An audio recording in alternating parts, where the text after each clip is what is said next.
And blessed to be with you, KIDO Talk Radio, 107.5 FM, 580 AM. Kevin Miller in the morning, waking up on the right side. And by the way, still time to go out to the Spirit of Boise Balloon Classic, brought to you by our friends at CapEd Credit Union. Do appreciate all the wonderful work that CapEd Credit Union does. And Morrison Park today, tomorrow, Friday, Saturday, Sunday in the mornings. Of course, the Spirit of Boise Balloon Classic Night Glow. It is wonderful. It's exciting, and it's free, thanks to our friends at CapEd Credit Union. Also, do want to remind you, we are still looking for schools.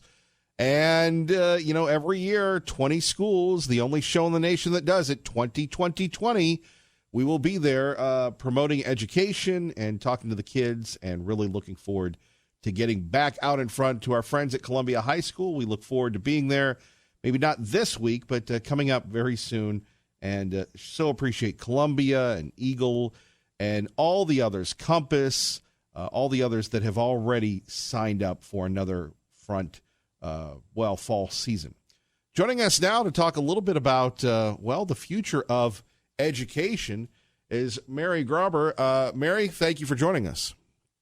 Well, thank you for having me. Well, we take a look at the state of education today. Your thoughts on where we are. By the way, you are a resident fellow at the Alexander Hamilton Institute for the Study of Western Civilization. We like to think of ourselves as a fan of Hamilton, so it's good to talk to another Hamiltonian. Great. Yes, it is. Yes, I am a resident fellow here. I taught college for 20 years before I came here. And my thoughts on the future of education? I have been writing about education for over 10 years. I started because I was inspired by what I was seeing in academia and what little knowledge my students had of history, of literature. And primarily, I saw that students did not either know what communism was, had never heard the word, or just associated it with a Red Scare. And about 10 years ago, I noticed there was this guy, Howard Zinn, whose influence was incredible. And I started reading his book and, was ready to just throw it down on the floor. It was so awful. And I've been tracking him. And a couple years ago, I started to write this book, and I found out that not only was he an anti-American leftist, but that he distorted American history through lies, through selective quotations, through twisting authors' words around to mean the opposite. He violated every standard of history writing that there is, and uncovered things, plagiarism as well, things that shocked me. And so I've written debunking Howard Zinn, exposing the falsities of his book, A People's History of the United States, which is selling more copies every year. It was first published in 1980, and it has broken records in publishing history in terms of its popularity and increasing sales, and is being used in classrooms, especially in high school, for those students taking advanced placement U.S. history.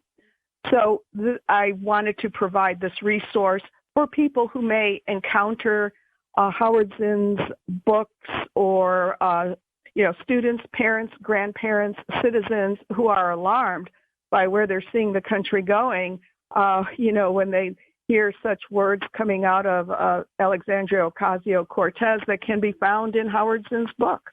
Right, A People's History of the United States. So how do we figure out if this is happening in our schools? We hear this all the time on KIDO Talk Radio that, the kids are being indoctrinated with anti-American leftist propaganda. How do you stop it? Well, one way to stop it is to have the knowledge. People have been fuming about Howard Zinn for a long time now because he is so anti-American. But what I hope my book will do is offer a tool where they can go to their elected representatives and school boards and say, this is not just another leftist interpretation of American history. This is an illegitimate work of history. It's full of plagiarism. It's full of distortions. One thing that particularly angered me was his take on Douglas Pike, who he was an American Foreign Service officer in Vietnam from about 1960 to 65. And Douglas Pike wrote a book called The Viet Cong. And he had befriended the Vietnamese villagers, and he accused the Viet Cong of genocide. He used that word, but as he was describing their strategies in coming into the villages and using Maoist indoctrination, agitprop, he said, well, these were their communication strategies. Howard Zinn presents him as just holding these town hall meetings and teaching them communication strategies. It's the exact opposite what Douglas Pike was saying. Pike was pleading with the American government to come and help the Vietnamese. Of course, Howard Zinn was on the side of North Vietnam.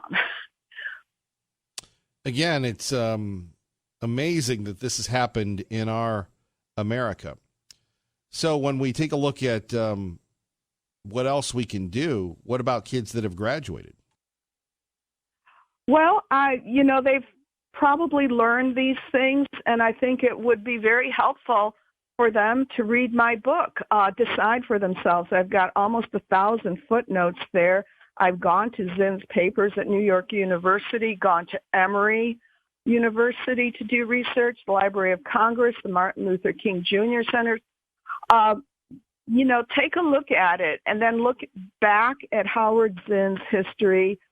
If you've used it in class, if you've read it on your own, or other books, because Howard Zinn is also quoted in books for children even. I, happened to check out a library book for middle school students from my, little library here in Clinton, New York, and there were 4 extended passages from Howard Zinn in the book, and the author says he's a respected historian. He is not a historian. He is a propagandist, and he deliberately set out to distort the evidence, to present the United States as the worst country in the world. Well, Mary, we appreciate it. Thank you very much. Well, thank you. It was a pleasure. All right. 580-5436, 580-KIDO. Kevin Miller in the morning. It's, again, wonderful to be a part of the Spirit of Boise Balloon Classic. Much more on that. Don't forget Girls with Guns 2019. Many people voting. We want to make sure that you get a chance to check that out and vote for your favorite girl with a gun, brought to you by Independence Indoor Shooting, conveniently located in Meridian, Idaho. Let's take a look at today's Miller Morning montage. A lot going on in the fallout concerning Jeffrey Epstein.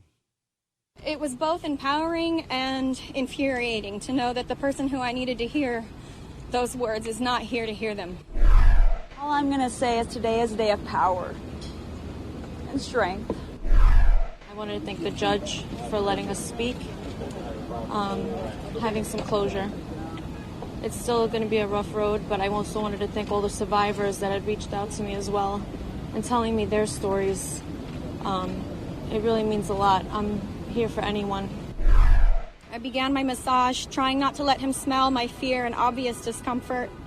But before I knew what was happening, he grabbed onto my wrist and tugged me towards the bed. I tried to pull away, but he was unbuttoning my shorts and pulling my body onto his already naked body faster than I could think. I was searching for words, but all I could say was a meek, "No, please stop."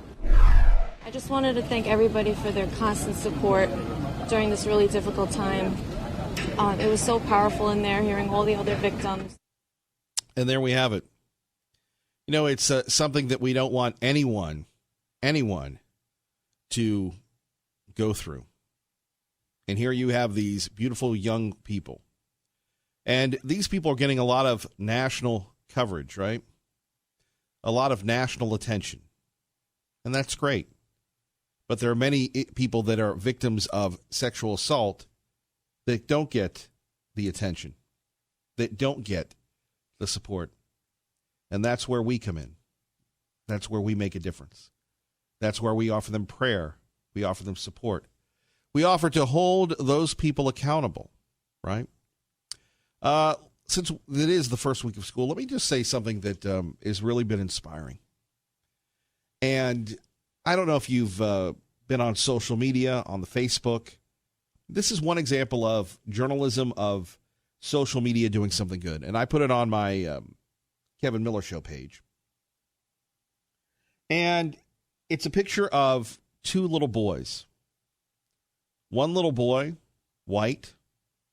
The other little boy, black. And one little boy is crying. It's the first day of school. The little boy that's crying is white. He has autism. He's scared. He's in second grade. So what does the other little boy happen to do that is African American, is black? Holds his hand. Non-verbally saying, it's going to be okay, little buddy. It's going to be okay. No, that's the message of America. That's the message of inclusiveness. That's the message that the haters in the media don't understand, and don't understand the beauty of where we are as a country. Oh, sure, is there racism? Yeah. But it's not as overwhelming as the dividers would like us to believe. In Wichita, Kansas, these two elementary boys set an example that adults from 40 to 50 to 70 to 20 can follow. Right? Remember second grade, maybe you have some second graders, 8-year-old little boys, right? Here you have it. A young mother, Courtney Moore, dropped off her 8-year-old son, Christian, for the first day of school and watched as he sat down on the ground with another boy who was crying in the corner. He was consoling him. He grabs his hand and walks him to the front door. He waited until the bell rang, and he walked him inside the school. Christian's gesture was exceptionally kind. The other 8-year-old boy, his name is Connor. He had autism, has autism. It was overwhelming the first day of school. And yet here you have this young man holding this little boy's hand, both of different races, one with autism, one with not, going to face the challenge of the first day of school together. That's the beauty of America. And if we accomplish one thing in our time together, it's to highlight the Christians and the Connors. Not the Omars and the Talibs and the Schumers and the haters. It's the Christians and the Connors. It's a note of inspiration today as we start on the right side. Kevin Miller, KIDO Talk Radio. Rolling on the right side, blessed to be with you. Phone numbers 580-5436, 580-KIDO. A couple big issues going on. Of course, the president talking a little bit about tax cuts and getting ready, gearing up for the post-Labor Day rush. Wouldn't it be great? Now, I know sometimes we're tough on public officials. Well, if we aren't, who is? Wouldn't it be great, though, to have that type of schedule? Now, people talk about an off season, right? Like an off season in football. Oh, it's tough, man. I got 6 months, 9 months off, right? You imagine if there were an off season for work. And, remember when we graduated from school and we went from, working 9 months out of the year to 12 months out of the year. And you think to yourself, well, how did our parents do it? How did our grandparents do it? And then we've become them, right?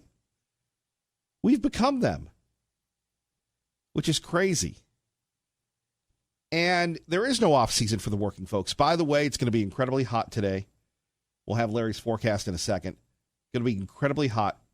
Please hydrate. And to the men and women that are working, building homes, building roads, I never try to complain about work. Well, except when Mrs. Miller goes, okay, you've talked enough about work. But you guys are the workers, the first responders, police officers, firefighters, people working in the military. But working outside, we have so much respect for what you do. So thank you very much. Thank you very much for all that you do. Going to be a great day today. Let's do this. Let's not wait for Larry's weather. 6:24 is our time. Kevin Miller in the morning, KIDO Talk Radio. Let's get you to work safely and on time. Good morning, Dave. My senior semester, they were both shot and killed. Imagine what would have happened if, God forbid, Barack Obama had been assassinated after becoming the de facto nominee. What would have happened in America? So you have Joe Biden talking about what would have happened if Barack Obama was assassinated. Why would one bring that up? Yeah, it's a good question. I'm sure his campaign is asking the same thing right now. Look, we knew that Joe Biden, one of his biggest vulnerabilities is that he has a tendency to stick his foot in his mouth. There we have it from our friends at Newsbusters. Joe Biden, at one time, Biden was the belle of the ball. And maybe you can help me here. Maybe you know somebody who's 76 years old. Maybe you know someone who's older. Last week, 2 weeks ago, I was trying to do a reset. You know what a reset is when you try to get into a habit. So while I was away on sabbatical, I went to a gym. And yes, they let the fatty in. They go, come on in, fatty. Let's squeeze your cheeks. So I go to the gym and I'm working out, and there's this elderly gentleman in there. Looks incredible. Wonderful, wonderful young man. 84 years old. 84 years old, and was still rolling, driving a Toyota Corolla, has homes in Tucson, has homes in the Oregon coast. Probably a multimillionaire, right? He could afford to retire, and at 84, you should. But he doesn't stop. Works out 6 days a week and is telling me that he had like chocolate-covered nuts. Now, please don't tune out here. Here's the important thing. He was still with it. Now, could he be president? I don't know. But there comes a point, doesn't there? And maybe age is just genetic. Like 76, Joe Biden looks an old 76. Where Donald Trump looks, what, a young 72, 73? And as I said before, maybe somebody can explain this to me post-retirement. Again, I was at the Meridian Axiom the other day, trying again to get in shape. And this guy, who's 68 years old, comes up to me, puts every plate on the machine, starts bench pressing, goes, I got to do this. I was in the military. I was a teacher. I'm going, wow, got to keep going. And I go, why don't you just read a book and eat bonbons? Nope, got to be engaged. I love working out, love my time. I can enjoy that. I'm retired. But at 75, at 76, the gruel of the presidency, why in the world would you want to do that? The power, the prestige? I don't really get it. I don't really get it. Do you? That's something to think about. That's something to think about right now. And here you have, he's mistaking states. He's talking about Barack Obama being assassinated. And the fairness here is, if this were a Republican, they'd be all over this guy. They're starting to turn on Biden now. But if he were a Republican, it would be even worse. But my point being, in the quest to start the day on the right side, and again, I work around young people all the time, and it's a very humbling experience. But what age do you just say, man, I'm done. I'm peacing out. Liberal Steve, he's retired. He works on his farm. Tea Party Bob still publishes the Gem State Patriot day in and day out, fired up. Pro-life, farms every day. But how many of us at any age would want to jump into that? Right? Would want that thing. I mean, Biden has a beautiful wife, beautiful kids, beautiful grandkids. Why in the world would he want to do that? It's beyond me. And then mistake after mistake after mistake. Now, is he the only one qualified, you could say, to beat Donald Trump? I would say yes. But in reality, what president is qualified? Was Barack Obama? He went from a community organizer, a failed congressional candidate, a state senator, I believe, then senator. He had to learn on the job. George W. Bush, the same thing. Right? But again, one more time, 580-5436, 580-KIDO. Back to Joe Biden. When you think about whether or not 76 is too old, I even hate to say that whole ageism thing. And it's funny, the older you get, the more sensitive you are to that ageism vibe. But think about that. And now you have the media turning on him. We'll talk about it next. Kevin Miller, KIDO Talk Radio. And don't forget, promote our schools, secure our future. We're getting ready to get back on the road. It's been a while since we've been on the road. It's been too long. And what was it, last May? So we're getting ready to roll. And by the way, believe it or not, won't be long before it's Thanksgiving. I know you're saying, Kevin Miller, it's August. Yeah, I know it's August, but Thanksgiving will be just around the corner. And you know what that means. It'll be turkey time as we collect turkeys. We ask you to give a turkey, don't be a turkey, to help our friends within the Boise Rescue Mission community. KIDO Talk Radio, 107.5 FM, 580 AM, your home for Fox News on the radio. Rachel Sutherland joining us now, live from Capitol Hill. Rachel, good morning. Hey, good morning, Kevin. It's the return of former President Obama. Right. He is kind of getting back into politics. He's announced a new program. It's called Redistricting You. What this is all about is having an effort to, what they claim, fight drawing congressional districts based on partisan interests. As we both know, Republicans and Democrats can be guilty of that. Sometimes you see these districts which are just bizarre looking, squiggling around the state. So what he's done is launch an initiative, again, Redistricting You, and is trying to get people to volunteer and to get involved and try to basically lobby their lawmakers. It depends on which state you're in, how this is done. In most states, the state legislature draws the map, and the governor can either sign on to it or reject that decision. Other states have independent redistricting commissions. So they'd be focusing on the states where the state legislature is going to do this. And as you know, the Supreme Court generally stays out of these kind of fights. There was just one last spring that the High Court declined to get involved in. They think that the politics is best left to the lawmakers. Right. This is a sensitive topic, obviously, for lawmakers on both sides of the equation. And let's face it, gerrymandering has been going on, for a long time. It's kind of like history. He who wins tells his story. Absolutely. And oftentimes, people blame redistricting for maybe losing their congressional seat. One of them now presidential candidate, Joe Walsh, who lost his seat in Illinois.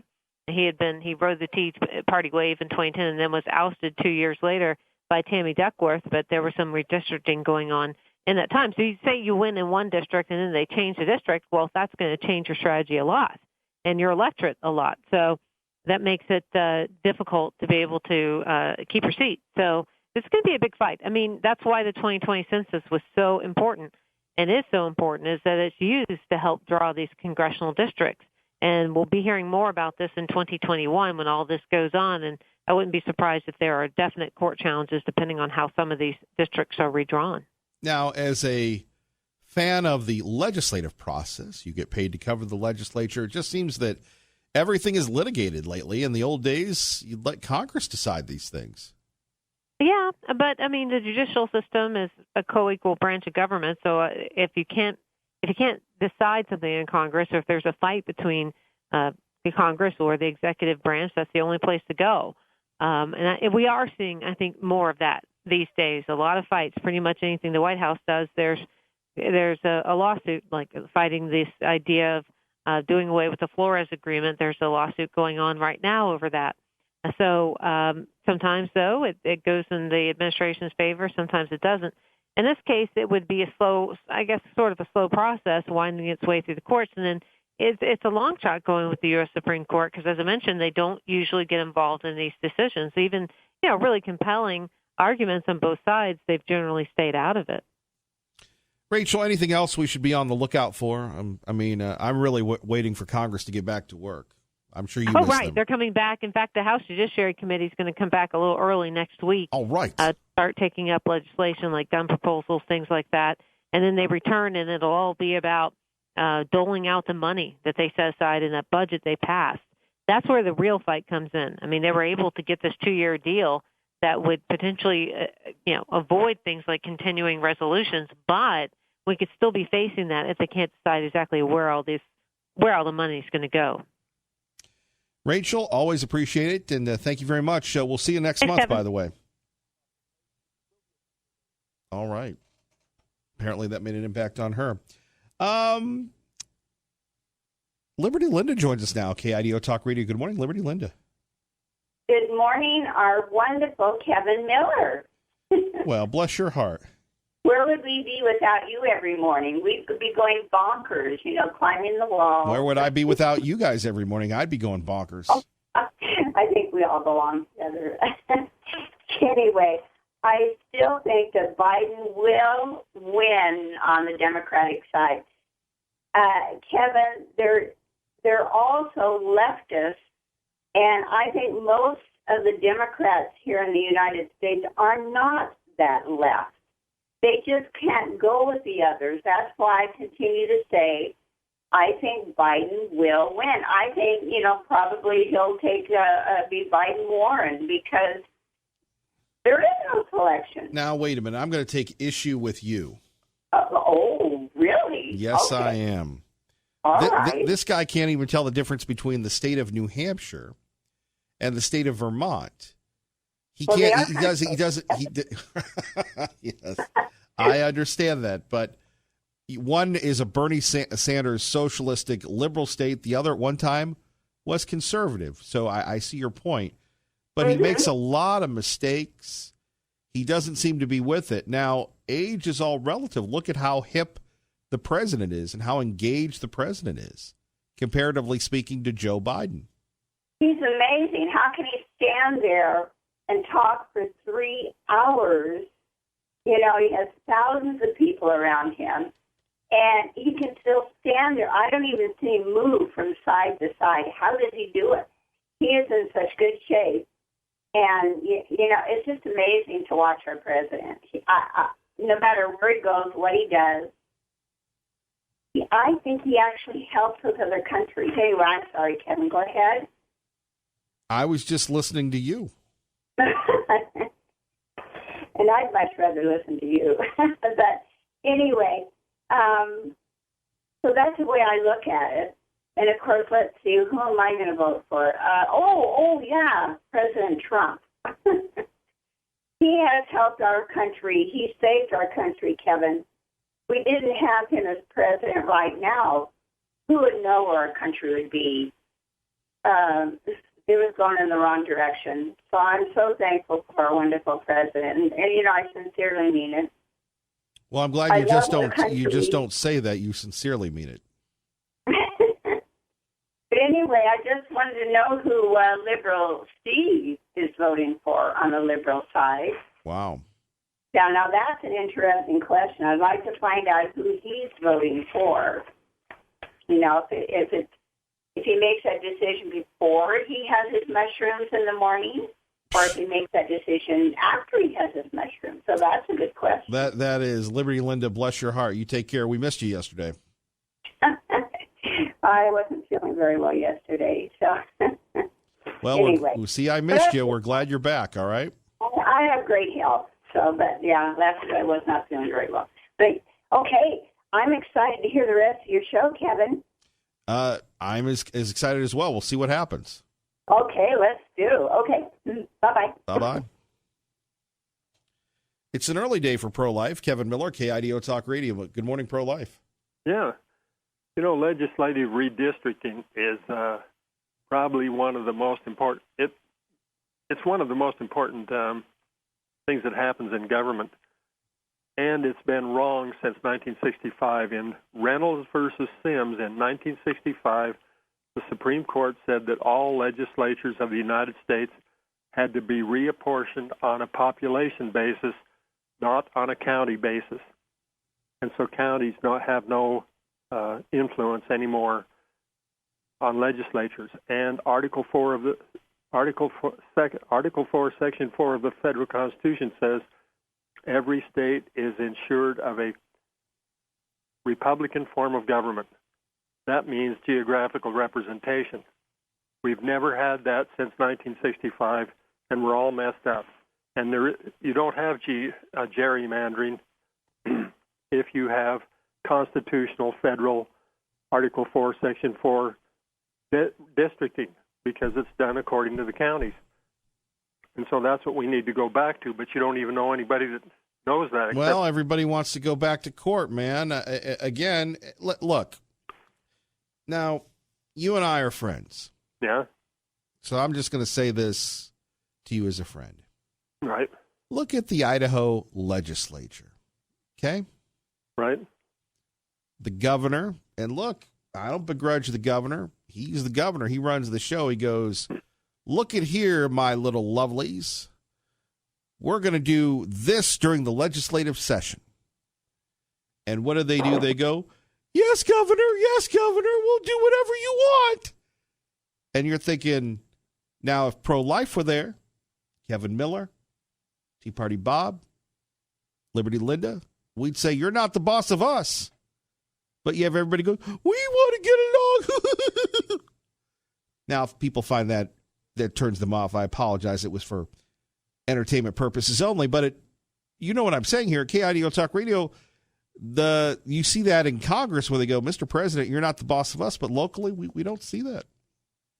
I think you're right.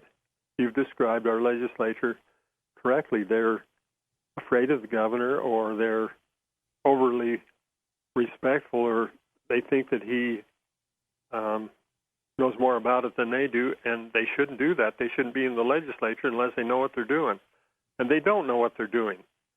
I mean, like Rachel Sutherland right there, she said that we have 3 co-equal branches of government in the federal government. That's false. That's been taught in schools, law schools, for years and years.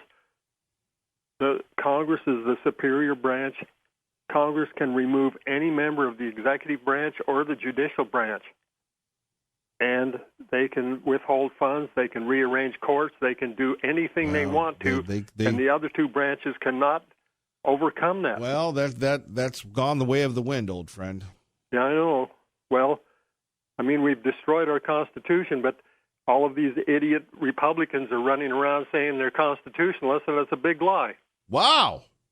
That's a little early for that saucy language, young man. Yeah. It is pretty early. It isn't even light yet. You take care. All right, we'll see you. All right. Let's go to Lori in Boise with Kevin Miller, KIDO Talk Radio. Good morning, Lori. Hello, Good morning, Lori. Kevin. Hey, Lori. I was calling about the book, the lady that was on. I didn't tune in early enough, and I missed her name, and it wasn't repeated. Oh, the Mary. name of her book. Oh, the name of her book. Yeah. I'll have to see if I can find that. She's a very exciting young lady. I think I have it here. Here you go. Debunking Howard Zinn, exposing the fake history that turned a generation against America. Oh, okay. What was her name? Mary? Mary Grabar, Grabar. Oh, okay. Well, that was I looked. There's several books debunking Howard Zinn. I looked it up on the internet, and which is a good thing. And it's a big concern, and I think parents need to look at what their kids are studying and go to their school board and present some of the counter arguments for this kind of thing. Oh, I would agree with you. And make sure our kids are and really learning the truth. And I think one thing I've been thinking, I wish and I really appreciate what Trump's doing in so many areas with being pro-life and being and being pro-America, is that the Department of Education, I would like to see some like mandatory videos done by like Dinesh D'Souza or something, documentaries where they show what socialism does, where they show the 100 million bodies that were, that people that were killed during the 20th century. And well, you look at Joseph Stalin, you look at the whitewashing of history. Yeah, Mao. Yeah, it's just and they don't show that. Kids say, "Oh yeah, I'm in favor of socialism." They do not know where it leads, and it always leads with confiscation of weapons too. And that is what I would like to see, is that they withhold funds unless they show this, unless the kids can pass a test on it, on some of the history of what social. That's my dream for the Department of Education, to do some mandatory training, because if we don't counter this mandatorily, I don't see how to stop this this whitewashing of socialism and this Howard Zinn and this 1619 Project, the New York Times, which is always in the in the pocket of anti-American and anti-Jewish. Sure. And, trying to change the entire history of our government and the fact that we were founded on the idea of individual liberty, and that applied to every race. And the races would not have the liberties they do without that founding idea that the individual matters, and that the government is not greater than the individual, that the rights of the government's powers are derived from the consent of the governed. And that is lost in America. It just needs to be taught. It needs to be mandated into the curriculum. So I've been on a school board and in another state, and I have many children and many grandchildren, and it is not okay to not teach that. And so that's my message. So go Mary with her book against Howard Zinn's, Sure. indoctrination. So that's what I wanted to call in today. So thank you. Thank you. Call in anytime, Lori. Thank you. Thanks. Bye. Bye-bye. You're listening to Kevin Miller on your home for Hannity, KIDO Talk Radio. And quickly to Larry. Hank, good morning. Good morning. Well, Kevin Miller, you would be targeted by the governor if it was in the era of Butchie Baby, because you would be against the sales tax. Well, you'd be for repealing the exemption on grocery tax. And he would basically find a person in the primary, and then he would get IACI to fund that opponent. And the same thing in the Obamacare when they had the exchanges. Everybody who spoke against it on the Republican side of the exchanges, the Obamacare exchanges, were targeted and for the most part defeated in the primary by larger amounts of money. Lenore Hardy Barrett would be the most outstanding example, targeted by Butchie Baby. I don't know what Brad's going to do. Brad's behavior will be the same, but I think that anybody who speaks in independence, this is why so many of these legislators are in fear or in awe of the governor, even though Butchie's departed from the scene, thank God. And another point before I get off the air, as far as reapportionment's concerned, the proper decision was Cosbury versus Green in 1946, the opinion delivered by Felix Frankfurter, that basically a reapportionment of the legislature or the setup of the legislature was a state political matter, not the business Supreme Court. Basically, Reynolds versus Sims was an abuse of the 14th Amendment, or the intent of the 14th Amendment in the first place. And the irony of it was it helped the decision helped the Republicans in the long run, because the county system, which Idaho was under, tended to favor the Democrats at that